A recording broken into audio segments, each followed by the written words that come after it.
like generally there are two kinds of single people in the world. You can be unhappily single and wishing that your single era would end and are just biding your time until your next relationship, or you can be happily single and see this time as the gift that it is and not feel the need to be constantly looking for the next relationship because you're perfectly content and fulfilled on your own. If you're single right now and you're wishing this precious time of your life away, then listen up, because I'm about to share some tips on how to decenter men from your life and stop seeking external validation from men and start enjoying your single era and seeing it as the gift that it is. Hey guys, welcome back to my channel. My name's Alice, and if you're new here, on this channel we talk about all things wellness, self-love, confidence, and leveling up into the best versions of ourselves. Today I wanted to talk about something that I'm really passionate about, and that is how to enjoy being single. How to see your single era as the gift that it is. I feel like as women, we are conditioned from a very young age to believe that one of our main goals in life, if not the main goal in life, should be to find the one, and that we won't be happy and complete until we do. So many of us spend so much of our precious time and energy throwing ourselves into the dating pool, or trying to look and act in ways that might attract a man, or putting energy into a relationship that deep down you know isn't right for you, just so that you don't have to be alone, because being single does have a stigma attached to it, unfortunately. And trust me, I've been there. Up until last year, I was literally so boy crazy. I relied entirely on male validation for my self-worth because I didn't really have any self-esteem of my own. So I was seeking this out at every opportunity. I didn't know how to be alone, so I was constantly jumping from one relationship to the next. And when I was single, I just saw that singleness as a problem that needed to be solved. Obviously, this was not a healthy way to live. So last July, I decided enough was enough. I was done obsessing over boys and giving all of my power away to men to give me the self-worth that I craved. So I took an entire year off from men to be intentionally single for a whole year. No dating, no hookups, no texting a guy, nothing. I needed to go cold turkey. It was time to heal myself of my boy addiction once and for all, and to start focusing on myself and who I am outside of the male gaze. Fast forward to now, 1 year later, and I can honestly say I am the happiest and most confident I have ever been. I'm no longer obsessing over men and wondering when I might bump into the man of my dreams. Finding a man is no longer at the forefront of my mind. I'm perfectly content and fulfilled on my own because I don't rely on that external validation from men anymore. And I want that for you too. So if you're single right now and just seeing it as a stopgap before your next relationship and wishing this precious time away, I want you to stop that right now and start seeing being single as the gift that it is. So let's talk for a second about why being single is seen as not so desirable as being in a couple. This message is ingrained within us from such a young age. It's a side effect of the society that we live in. As you go through life, there are kind of these milestones that society says are measures of your success. There's kind of this blueprint that we're all given at a young age of how we should live our life and how a successful life looks. So you grow up, you go to school, you go to university, you get a job, you find a partner, you move in together, you get engaged, you get married, you have kids. All of these things are so applauded and celebrated. And of course, they are lovely things, but it's not the only way to live life. Everyone's life is different. Everyone's on a different path. If that path doesn't feel right for you, then there are so many other paths that you could follow. And you shouldn't feel like you're a failure if you don't fit into that mold. And this idea that being in a couple is more desirable and more valuable than being single is reinforced in every area of our lives. I mean, from the films we watch, you know, the Disney films, the rom-coms, I mean, I love them, don't get me wrong, but they do have some kind of problematic messages sometimes that the main goal is to find a man and find the one and live happily ever after, and then all your problems will be solved. And let's face it, society is geared towards couples, whether that's 2-for-1 cinema tickets or a dine-in meal for two at M&S, or the single surcharge you have to pay when you're booking a hotel room for one. Society rewards you for following the norm and coupling up as soon as possible. So it's no wonder that so many single people feel like they're lacking something and just can't wait for that day to come where they can go, whew, I've done it, I'm sorted, I've got the guy, all my problems are solved. Obviously, no hate on relationships at all. Being in a relationship can be really, really wonderful.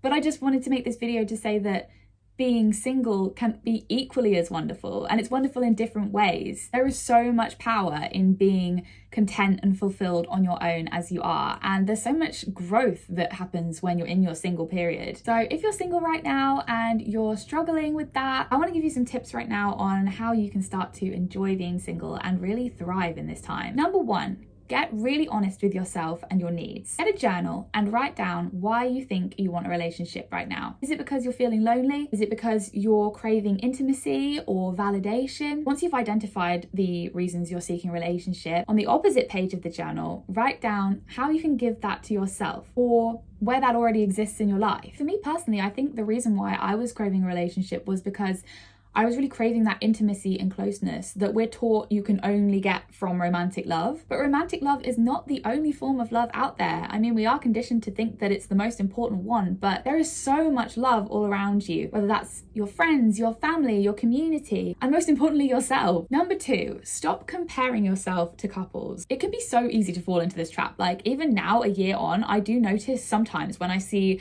like a cute couple in public, my initial conditioned reaction is to start feeling like I'm less than just because I've seen a couple having a nice time. And I think a lot of people feel that as well, whether on a conscious level or a subconscious level. We look on social media and we are bombarded with images of lovely, happy couples having the best time. And it's hard not to compare yourself and feel like you're behind or feel like you're lacking something because you don't have what they have. It's like that old saying goes, comparison is the thief of joy. I remember early on in my year off of men, I was at a brunch with 3 other couples, all of whom I'm such great friends with, but I suddenly became very aware of the fact that I was the only single one at the table, and they were all talking about all of the things they were doing together and all of this relationship stuff. And I noticed within me that although I was happily single, in that moment I started to feel like I was doing something wrong and I was less than because I was single. And maybe I should be starting to look for a relationship and all of this stuff. But actually, I took a step back and thought, actually, no, that's not what I want. I know that right now I need to be single. I know that I'm happy single. It's like herd mentality, right? Because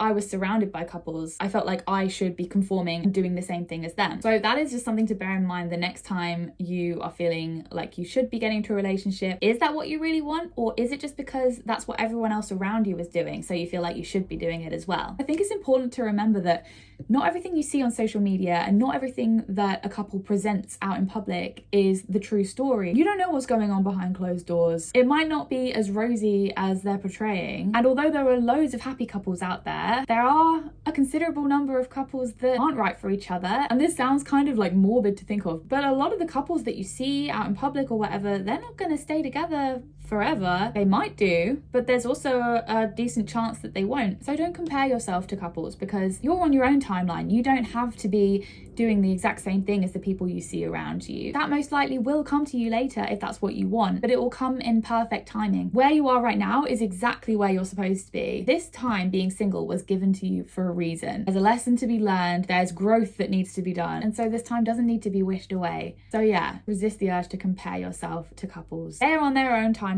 and their own path, and you have yours, and yours is just as valid and just as great in its own way. Number 3, self-love. Everything that a partner could give you, give that love to yourself. Take the time to figure out your love languages, figure out how you like to receive love, and notice where that already exists in other places in your life. So just as a few ideas, if you are a big words of affirmation girly, you can totally do that for yourself. Find some affirmations that make you feel really empowered and really loved and really worthy, and write them in your journal, say them out loud, stick them on your mirror. I know it sounds really cheesy, but just give that affirmation to yourself. You don't need to hear it from someone else. You don't need to rely on that external validation. Or write yourself a love letter. Why not? Hype yourself up. If your love language is physical touch, then give yourself a massage or have a full body shower and just enjoy the feeling afterwards of rubbing moisturizer into your body. Really connect with that feeling of touch on your body. Self-touch. It's so healing. And of course, there's other love in your life where you can receive physical touch, like cuddling with your mum on the sofa watching a film or cuddling with your dog. If your preferred love language is gifts, then that's a really easy one. Buy yourself gifts. Buy yourself flowers.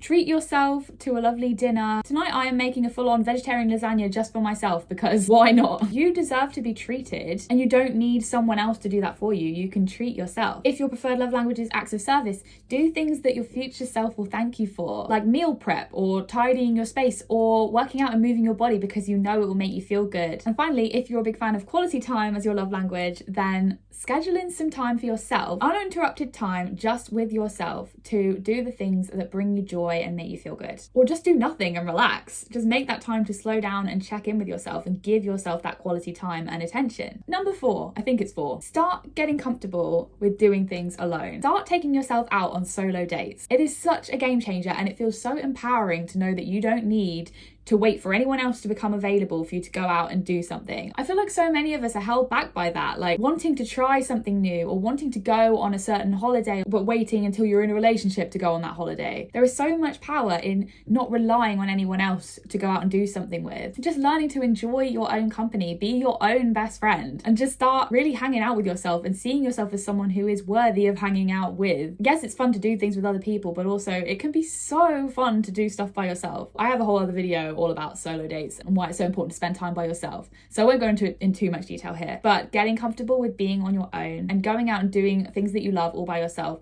is so empowering and builds so much confidence. And it just means that you're not waiting until you've got a partner to go out and start living your life. It's enjoying the present moment now exactly as it is. Number 5, on a similar note, get comfortable being alone with your thoughts. Before I had healed myself of my boy addiction, I used to be messaging whatever guy I was seeing constantly. Even if I was single, I would always just be like texting a guy just for the sake of having someone, just for the sake of not feeling like I was on my own. So I didn't have to be alone with my thoughts or emotions ever. Because anytime anything remotely upsetting or anxiety inducing happened, instead of in that moment going inwards and actually processing it and dealing with it myself, and regulating my emotions myself, I would immediately message this guy and be like, oh my God, this thing just happened. Oh no, I'm feeling anxious. And sort of using them as an emotional crutch. And obviously that is not fair on the guy and not healthy for me to be doing that. So start taking responsibility for your own inner space. It will feel uncomfortable at first. Sit with those feelings of discomfort. Learning how to regulate your emotions by yourself is one of the most important skills you could ever learn. Remember that it's not a man's responsibility to save you. Save yourself. Start taking responsibility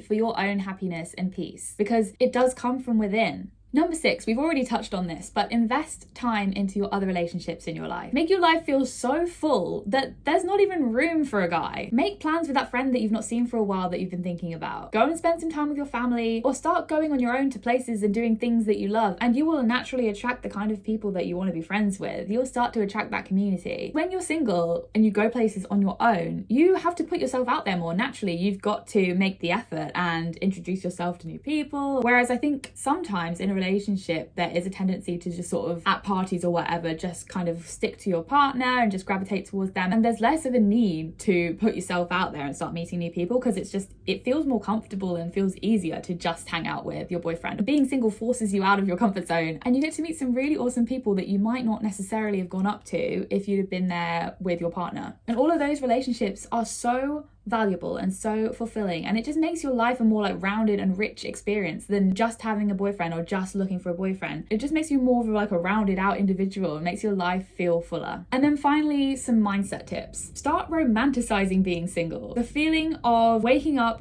alone in bed and stretching out and having the whole bed to yourself and not having to share. Cooking yourself a delicious meal just for you because you deserve it, and taking the time to really be present and smell all the aromas and put music on and light candles just for yourself and make it look cute just for you. Buy yourself flowers. Just start really romanticizing being single because there is so much joy in it. You can be completely selfish in this time because you don't have to compromise. You don't have to consider your partner and making time for them and all of this stuff. You can purely focus on yourself, and there is so much growth and self-discovery that comes with being single. Another mindset tip is to remember that this single era that you're in right now won't last forever unless you do want to be single forever, and that is perfectly fine. There should absolutely not be any pressure to get into a relationship if you don't want one. But if you do want a relationship one day and you're struggling with being single right now, just start reframing it as a really sort of precious and sacred time, because you don't know when you're going to meet your person. It could happen anytime, and then this single era will be over, maybe forever. Once that happens, you might never again get this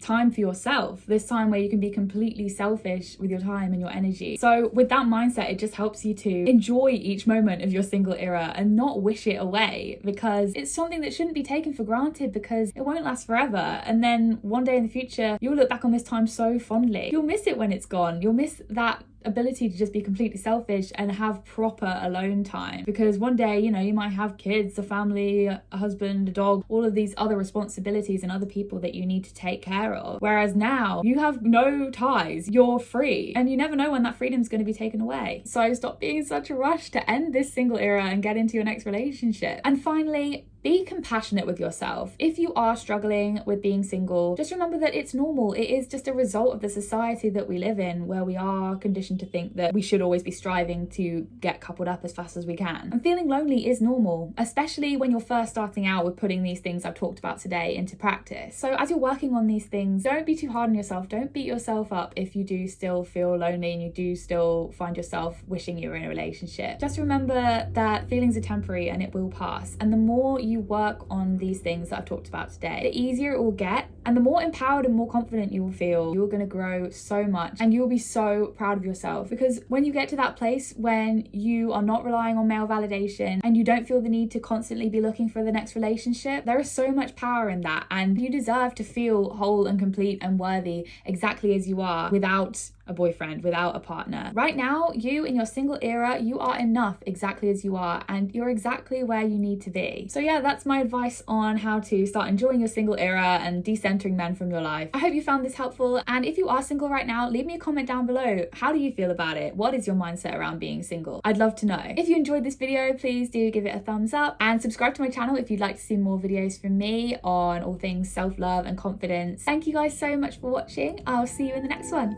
Bye!